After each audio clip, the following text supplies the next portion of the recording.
Meron pong nagbigay ng 2 uniform sa kanya. Thank you po.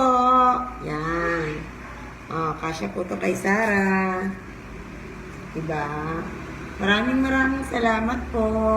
Meron po ang kasya. Oh,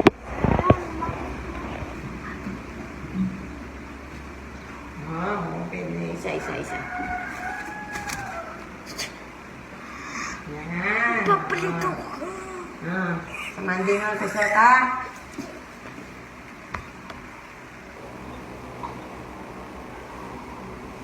Good morning po.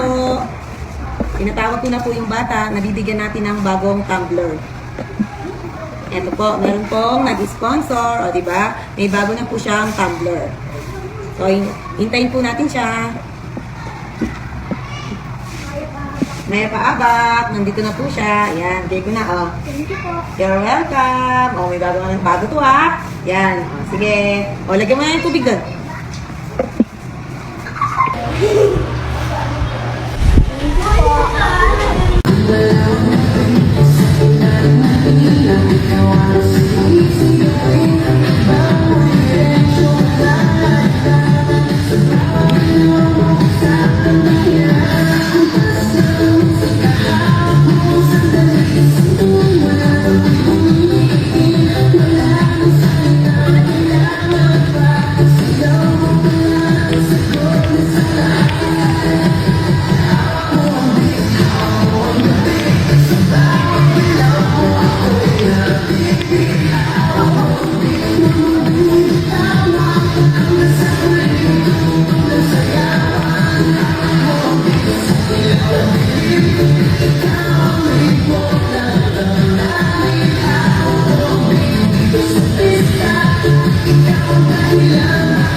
Bakit kayo pumapasok sa paaralan? Di ba? Araw-araw pumupunta kayo sa paaralan?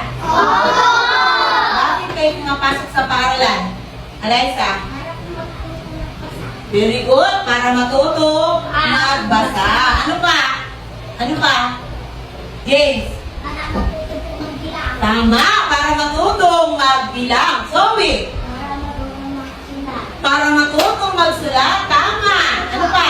Arnel? Very good. Para tumaas ang mga marka. Ano pa? Dave? Para? Sige, huwag ka maiyak. Oh, meron na magbasa. O, Jamaica.